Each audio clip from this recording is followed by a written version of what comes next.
coow bi bëri na bu ñu sukkandikoo si Bokar Diong la mu wax. waaw bu ñu sukkandikoo ci li mu wax. parce que moom fa mu bokk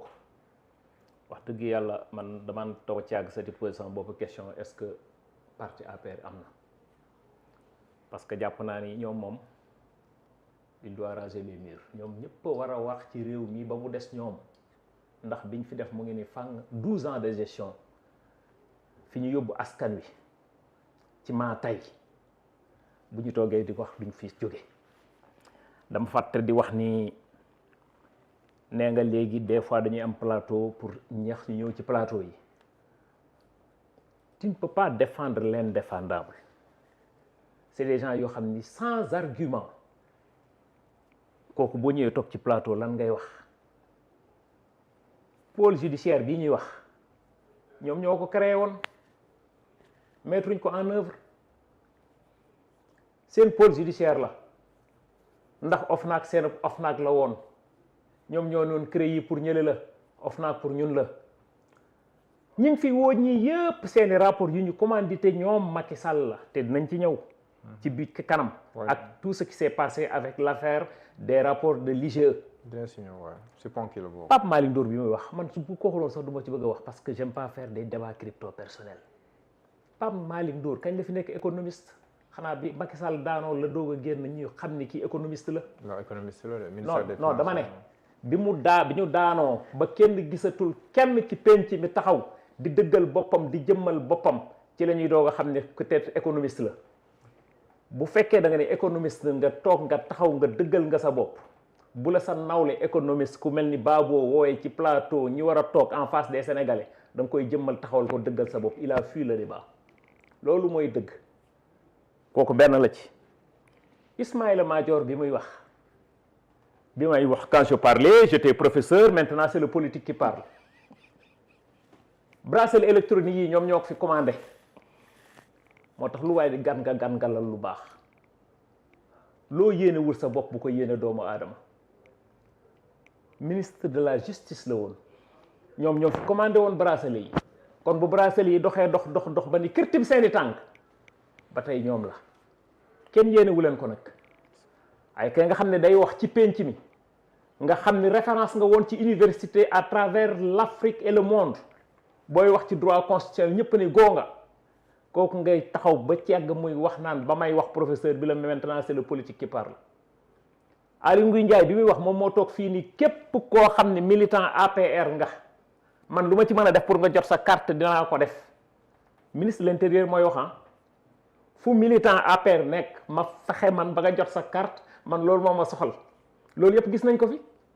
mu wax léegi ni ci waxu injustice fii ci biir dëkk bi ni loolu tey moo fi am Ousmane Sonko biñ ko barricadé këram 55 jours justice moo joxe ne nañ ko barricadé bëgg a julli ji bëgg a daw ci maayu nit ñi bëgg a julli ji sax ñu tere ko ñooñu tey ñooy taxaw fii tey di joxe tey ay leçons de morale ñii liñ def ci dëkk bii bu ñu toogoon di ko wax benn par benn duñ fi jóg te grand dañoo war a wax ci dëkk bii de dëkk bii ngay gis ay nit des justiciables fii tout le monde est justiciable war a toog justice war laa woo nga nekk un frileux daw génn territoire bi ñu lay wër gis ñu la ba nga wane sa bopp ni maa ngi fii lu dañ naan présomption d'innocence am na le contraire de la présomption d'innocence c'est quoi buñ neexee ñu tuddee ko présomption de culpabilité parce que da ngaa daw justice ak la soxla nga daw laaxatu ji même nit boobu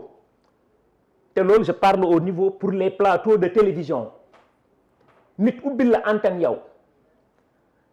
ngay wax des questions yoo xamante ne yow boo toogoon ci biir réew mi doo ko wax ñu la koy tegal en direct adduna di la seetaan ngay wax lu la neex di wax ay bomb nga jóge ci loolu mu am coow même pas 48 heures xaw ma 24 heures sa beneen nawle journaliste woo la ci rajo di la teg en direct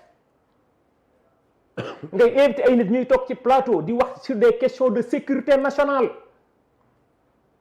Guinée-Bissau nii ma ne général ministre de l'intérieur bi nii ma ne ko nii est-ce que wóolu nga ma est-ce que wóolu woo ma ñu koy teg en direct sénégalais yi di déglu ani sénéra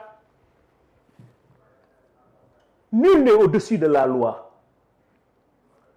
doole fit bi ñooñu am bay bajantu ci kaw nit ñi te li ñu def waruñu koo def fan lañ ko teg man c'est ce que je veux savoir d'abord bañ na ko ministre des forces armées bu ñu demee au niveau de l'Assemblée nationale amul débat on vote le budget on vote amul débat parce que c'est des questions de sécurité et de sûreté qu'on en parle et on en parle fii ngay gis nit toog ci plateau wala toogoo ci plateau sax parce que xam nga doo toog ci biir Sénégal di ko wax mais dañu lay jël depuis l'étranger ngay toog di wax des questions de sécurité nationale ba pare ñu ne nit ñi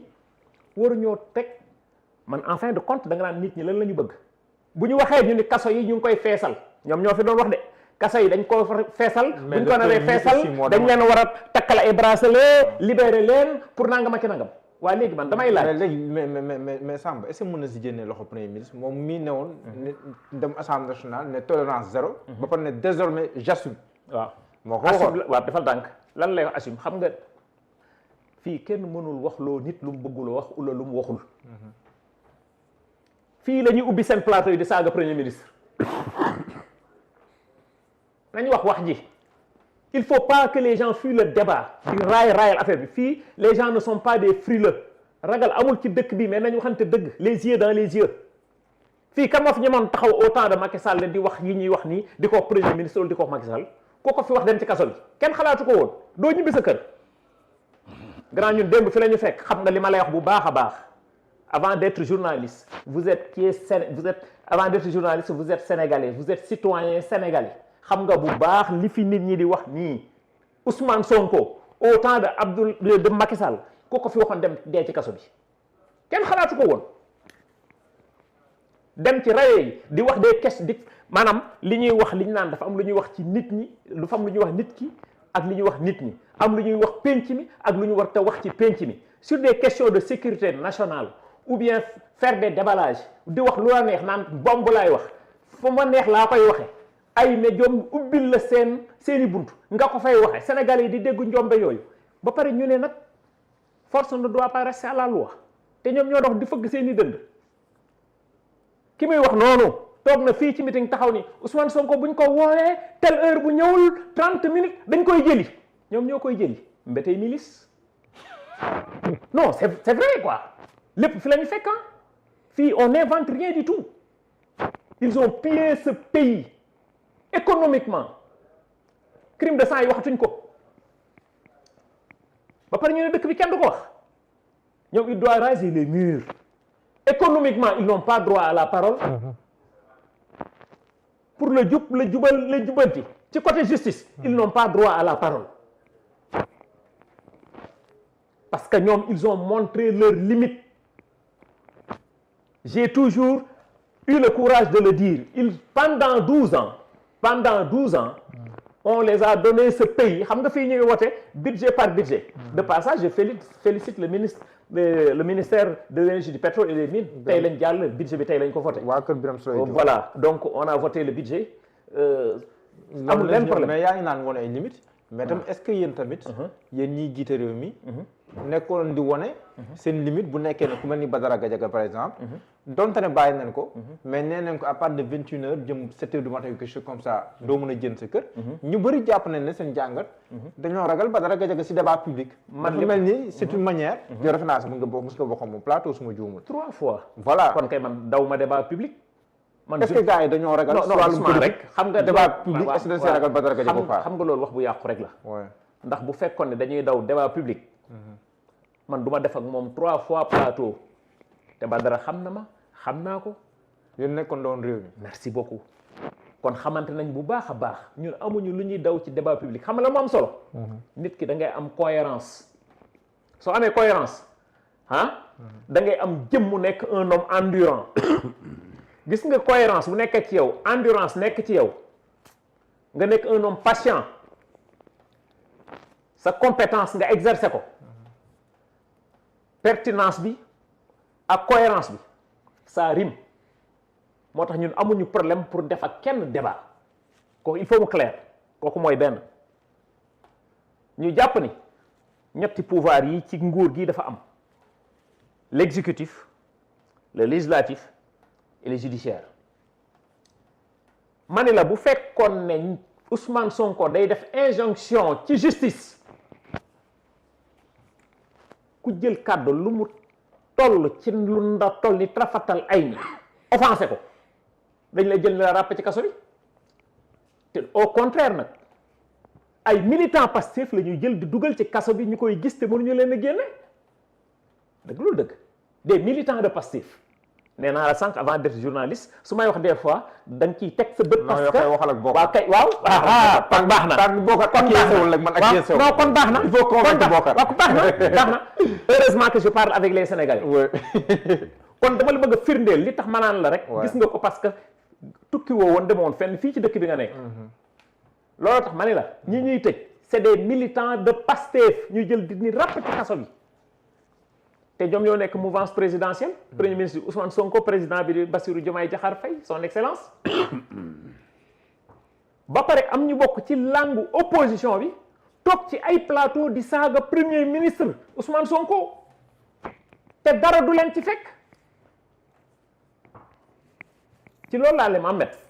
bu fekkoon ne fayantoo pour fayantoo kese kott rek dong la moment bi kenn waxatu ko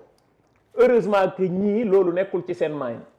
mais bu nekkoon seen main fayantoo pour fayantoo kese li fi Macky Sall def ci réew mii surtout 5 ans yu mujj yii loxo daj génn li muy wax nii man dañ ma ko doon wax Sambatal moytul boo demee ci plateau yi moytul jamono opposition waaw suu Macky Sall te muy dëgg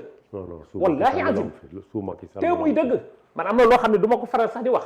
dañu lay non déggoo li ma la xanaa dañuy dem ba dugg ci sax sa famille am na loo xam ne du ma ko wax man xam naa de quoi je parle en fait ay influence grand man xam naa fii yow dëkk bi yow Macky Sall ak njabootam fii amul bu ñu fi deful yow li ñuy wax nii ñu toog moom mii mu toog nii jàkkaarloo ak man président boobu muy kañ Macky Sall du ingénieur géologue technocrate jox nañ ko réew mi fukki at ak ñaar mu nekk ingénieur géologue ñu ne les ressources naturelles appartiennent au peuple ñu jël 37 ressources jox ko ni ko am mu ngi nii. loolu nañ si ñëw 12 ans. zéro industrialisation. loolu nañ si ñëw loolu. ça veut dire que ni. moom non damay jeexal foofu. c'est juste pour vous dire que ni nit boobu moom lañ jox suñu réew. en 12 ans zéro industrialisation. le chômage du Sénégal bi ñu koy jël ci ay loxoy Abdoulaye mu nekk 10 moom mu yóbbu ko 20 chômage da koo doublé. ça c'est des chiffres de l'ANSD. yóbbuñu parmi les 25 pays les plus pauvres les plus endettés les plus corrompus kon bu fekkee ni nit boobu tey en termes de réalisation lan la Macky Sall réalisé en termes de réalisation cela veut dire que ni tout a été endetté mais loolu nañ si ñëw mais yaa ngi tudd sànq waaw mais CNRA mi ngi def liggéeyam parce que gis na Cheikh Bara Ndiaye toog ci plateau yëkki ay kàddu CNRA jàpp ne ce sont des propos d'une rare violence mu bind wala fajir ak yooyu kon mën nañ jàpp ne CNRA mi ngi def liggéeyam mu ngi def liggéeyam waaw Madiambal Diagne bi daw le frileux bi daw dem France toog France di wax lu ko neex nos autorités là ci benn télévision fii ci biir réew mi lan moo tax CNRA addu ci wax ma foofu mooy médium bi nga xam ne fa la ñuy woo ay Cheikh Yérim Seck ñoom ñëpp ñuy wax des contre-vérités li ñuy wax darawu ci di dal ci kaw mouvance présidentielle bi l'état central di dal ci moom ngay dégg ay nit di wax way ay mbaaloo di wax ci Guinée-Bissau seen digganteeg Gambie di wax nangam ak nangam te loolu yëpp ils sont en dehors du pays ñu bind leen médium ñuy wax kooku kan moo ko jox doole boobu muy def loolu te pourtant benn signal rek la coupé tip jeex na parce que c'est des questions de sécurité nationale. il y a deux choses non CNRA bindoon na ñaaw loolu pour des questions de sécurité nationale il y a deux choses il y a le renseignement il y a l'information l'information c'est pour tout Sénégalais qui a droit à l'information loolu la ñu droit à l'information mooy li ñoom Birame Kamara di def merci beaucoup mais le renseignement c'est pour les forces de sécurité et de défense et leurs supérieurs hiérarchiques mais doo toog bàcc yow xam nga li ñuy wax ni ci télé keneen ku toogoon fii ci biir Sénégal wax ko ci biir plateau fa la ñu lay fekk jël si la lan moo tax ñu leen di ubbil primeur boobu ñoom ñuy wax lu leen neex ba pare du n'importe qui la ñuy wax il parle avec le chef du gouvernement di ko yàq lu mel ni xane teg mujj fenn non tu trouves ça normal non li ma wax nii c'est la réalité non il faut pas exagérer